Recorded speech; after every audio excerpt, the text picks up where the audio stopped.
Bonjour à toutes et à tous, bienvenue pour ces tirages du mois de mars. On va aller regarder un petit peu les énergies sentimentales par signe astro. Alors vous pouvez regarder votre signe solaire, votre signe lunaire, votre signe ascendant.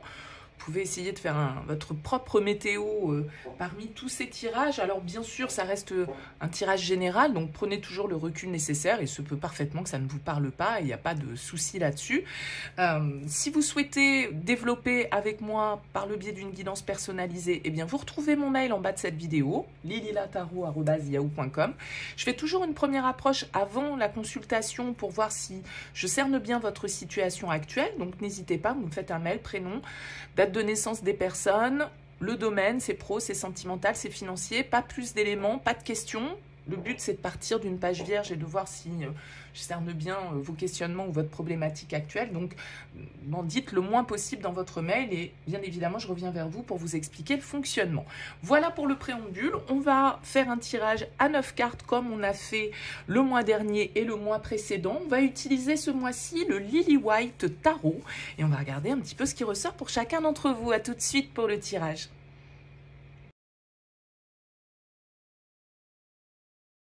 Bienvenue les cancers pour les énergies de ce mois de mars. Alors, au niveau arcane majeur, on en a deux. On a l'étoile ici, on a la roue de fortune pour clôturer votre tirage. On a des énergies de bâton, on a des énergies de denier, on a pas mal d'épées et on a des coupes. Donc, c'est un tirage qui est quand même assez équilibré. Alors, c'est un tirage qui est, je dirais, un petit peu en demi-teinte pour vous, les cancers, sur ce mois de mars. On va être clair, il y a quelques cartes d'épée qui peuvent me laisser penser qu'il y a un truc quand même qui vous prend un petit peu la tête, une situation qui vous prend la tête. On a un couple qui ressort, hein, la reine de denier, le roi de coupe, donc un signe d'eau, un signe de terre potentiellement ici qui peut ressortir. On a la 5 de bâton en dos de deck de votre tirage. Et donc, ça nous donne une ambiance un petit peu, peut-être, pas chaotique, mais de tension, de dispute, de désaccord, en tout cas, un petit peu de bataille. Chacun est un petit peu sur ses positions ici. Et avec le 5 de coupe, bah, vous voyez, il y a des pots cassés.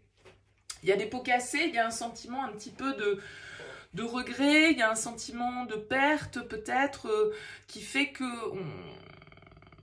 on est un petit peu dans le chagrin avec le 5 de coupe. On ressasse un petit peu le passé. Et ici, 10 de denier, 9 d'épée et 8 d'épée. Bon, peut-être que c'est des problématiques liées à la famille, peut-être que c'est des problématiques liées aux valeurs, peut-être que c'est des problématiques liées à l'argent. D'accord.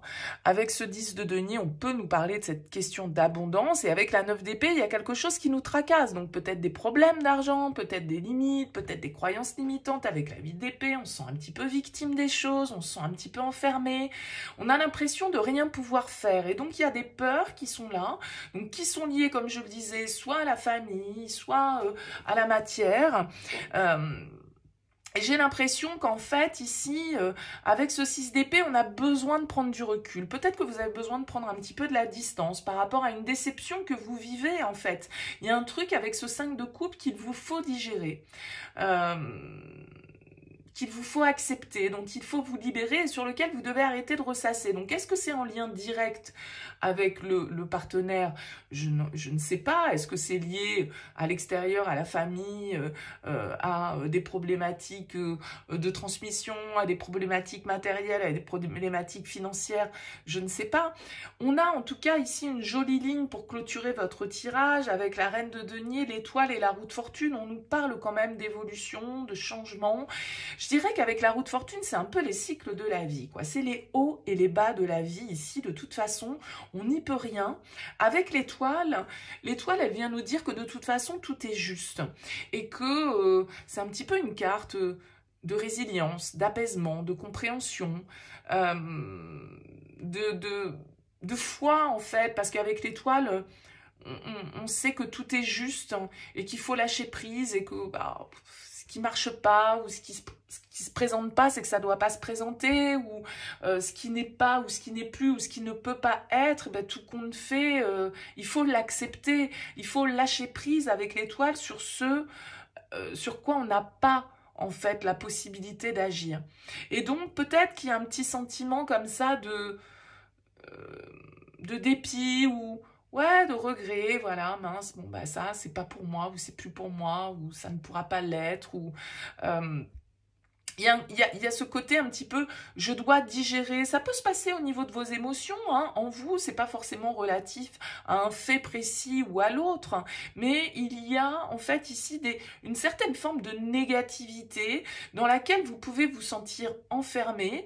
Euh, et dont vous avez besoin de vous extraire un petit peu avec ce 6 d'épée qui nous dit qu'on doit prendre du recul, on doit prendre un petit peu de la distance, peut-être sur certaines désillusions, sur certaines déceptions. Euh, Après tout, voilà, ça ne vous empêche pas, avec cette reine de denier, d'être... épanoui, autonome, indépendant ou indépendante.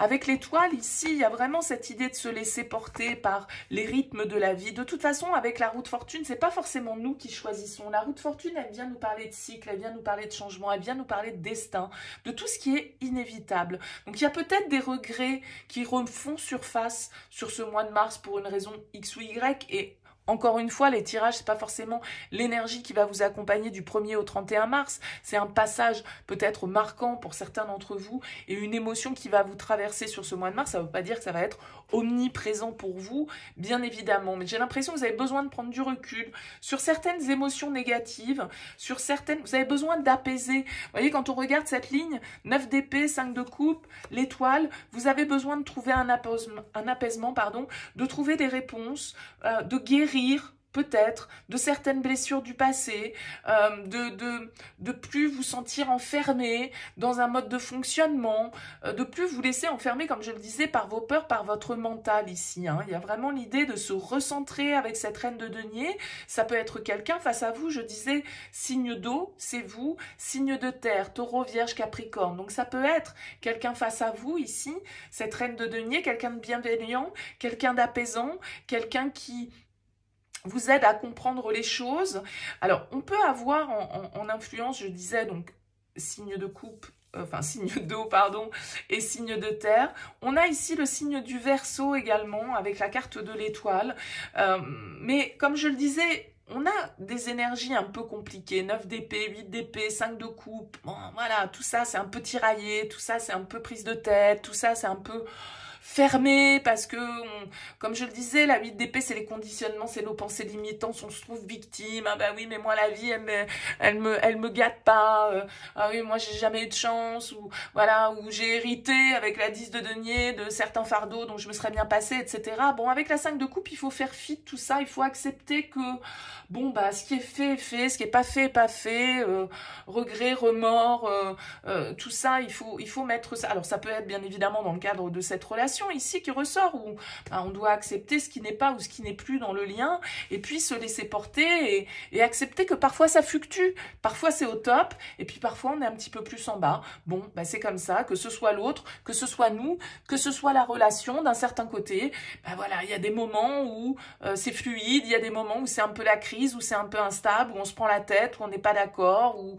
le passé refait surface, où certaines peurs sont ravivées. Vous voyez, il y a un petit peu cette énergie-là qui ressort pour vous les cancers. Alors, à vous de me dire, n'hésitez pas à me laisser un petit mot, un commentaire sous cette vidéo pour me dire comment ça aura vibré pour vous. C'est intéressant pour moi d'avoir vos retours. En tout cas, merci pour votre présence et pour votre écoute. Je vous dis à bientôt.